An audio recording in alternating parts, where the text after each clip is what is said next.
What is going on today, guys? It's your boy Moto MMA, aka Jason Boss, having another sit-down talk with you. So I've kind of realized, as of right now, at least, my style has been more or less a sit-down talk and just kind of get to know you feel.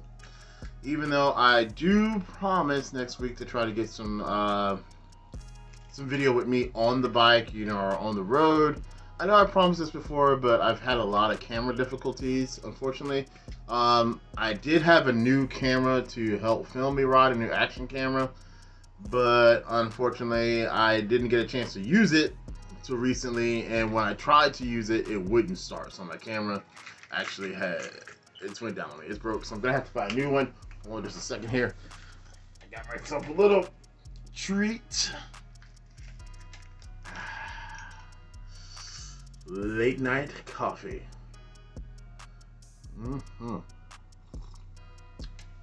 Good. Coffee does not keep me awake, guys. I don't know, just me.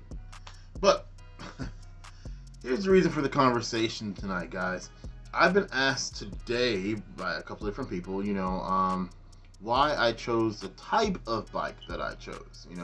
Why not a sports bike? Why not something that's, a little bit faster? Well, here's my reasons for choosing a cruiser over a sports bike. Alright, well, the main reason I chose a cruiser over a sports bike, guys, is I am 38 years old. I have already been through the ringer in life as a younger kid with the whole, driver's license issues and speeding and just, driving crazy. So it doesn't really appeal to me now, not even on motorcycles. To be honest, less on motorcycles. Coffee's still good. Less on motorcycles, definitely. Cruisers are, believe it or not, a thing of the past that's been brought into the future. I mean, when motorcycles first came out, that's basically what they were. They were cruisers, you know what I mean? They were just big bicycles with engines that were bulkier, they were heavier.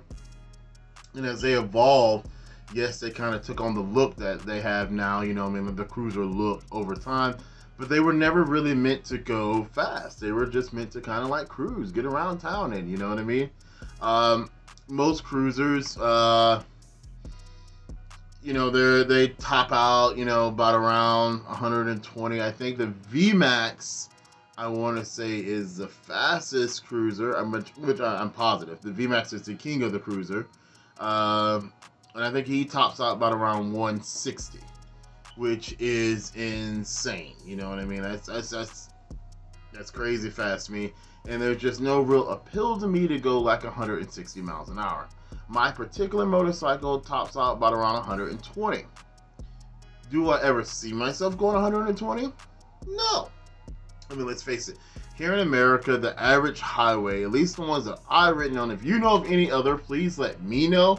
I'm just curious, I don't know how every state in the world works, but I've definitely taken a lot of car rides from Florida to Indiana, from Florida to New York and back. And I mean, typically the fastest highway you're going to get on is about 75.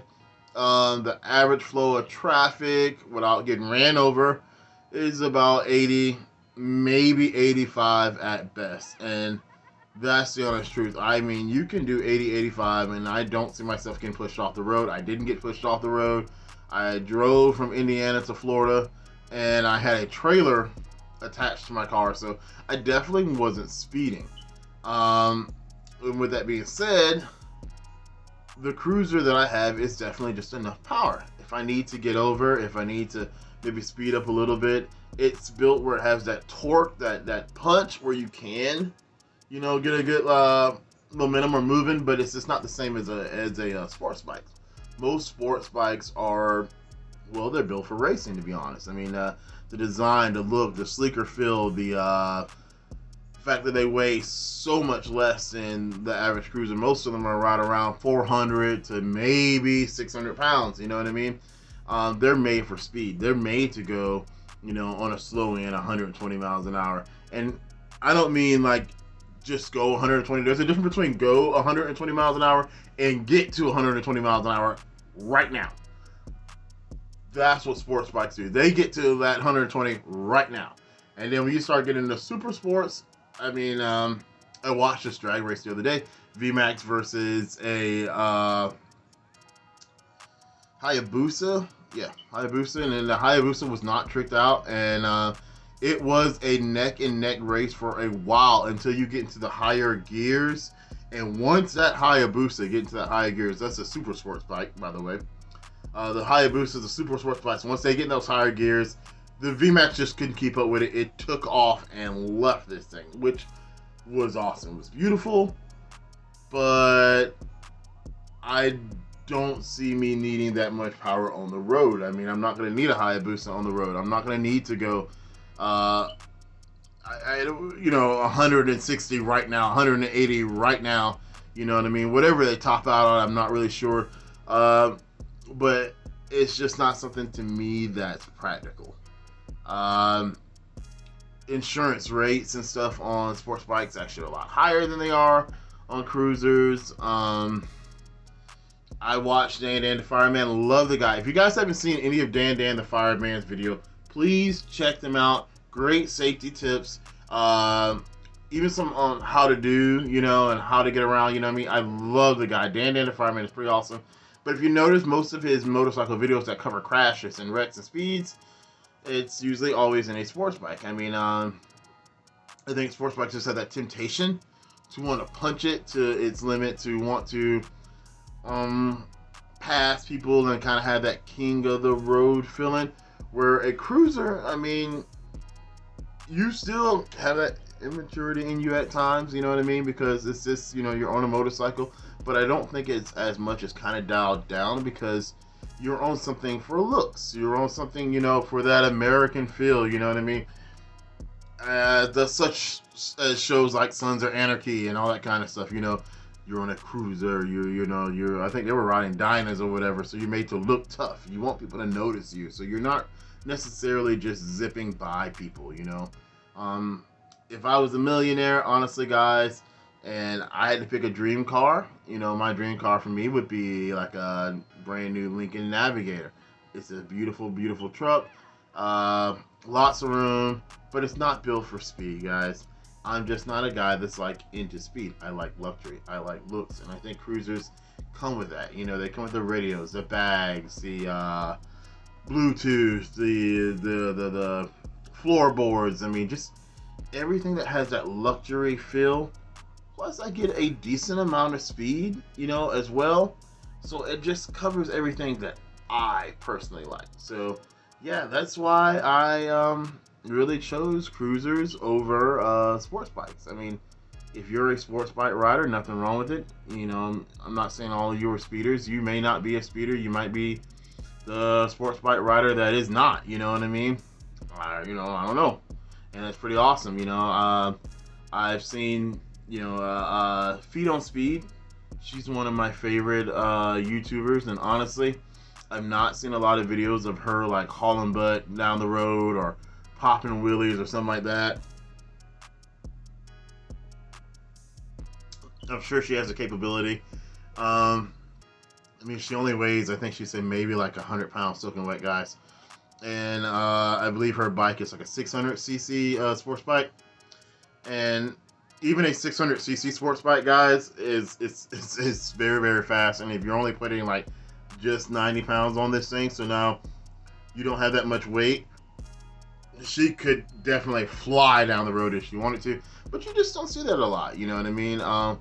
She seems to be a very responsible sports bike rider. So I'm sure there are some sports bike riders that maybe just enjoy the look of the sports bike, and maybe you do, when no one's around, you like to get out there and give it hell, and if that's you, I mean, that's cool, you know what I mean? I'm just not that type of rider. Plain and simple. Will I ever own a sports bike someday? Probably. But I would like to own it just for a toy, more or less, and just for the feel of saying, I know more of what it's like to ride on a sports bike. You know what I mean? I want to take it to like the track or something like that. A place where I can give it hell in more of a safe environment. Like I say, I'm just not the type to do it on the streets. I'm not big into stunning. I can't stand it, to be honest. I don't think you ever need to know how to pop a wheelie on a motorcycle. I think it's dumb. It's public endangerment. I mean, it just, don't do it, guys. You take away your steering when you got one wheel up, and if you get used to that stunt riding on the roads and stuff like that, I mean, you could cause a really bad accident that could cause you to get hurt, not get you home to your family, or maybe even hurt someone else. I'm not into stunt riding, guys. I'm just not, and I really don't think any of you should be. So yeah, that's it. Guys, like I say, I'm going to try to get out some more exciting content to you next week. I know this one was just a little bit of talking and just my personal feelings, you know what I mean, about sports bikes over cruisers. I'm going to try next week. I got a really exciting video going to the MMA portion of it. I'm going to be talking about gi jiu-jitsu versus no gi jiu-jitsu and some practical methods for the streets. Because let's face it, if you're doing martial arts, all in all, it comes down to, especially the person who's really not into martial arts, is how can we defend ourselves in the streets? And to that answer, the best self-defense, honestly, is just don't be a jerk, and you don't have to worry about it. I don't get in fights, guys. I don't. And I hope to never get into one. You know what I mean? I keep my surroundings, in check. I keep, myself in check, and I'm not a jerk, and I just don't find myself in fights. So honestly, that's the best self-defense. But when situations do pop up, you want to know how to defend yourself. So I'll be glad to get that video, guys. See you guys next week. I got a Brazilian Jiu-Jitsu black belt that I'm going to be talking to in that video. It's going to really break down a lot of self-defense techniques for gi and non-gi. I can't talk. Then we're going to get into a little bit of Muay Thai training, some MMA stuff, you know what I mean, for you guys to check out and see. Me personally training, and then some of the classes, stuff like that. So I'm excited to share both worlds to you, and I can't wait to bring you guys some just real exciting content. Thank you for being patient with me, guys. I promise you we're going to get this channel up and just running and get it solid and gold.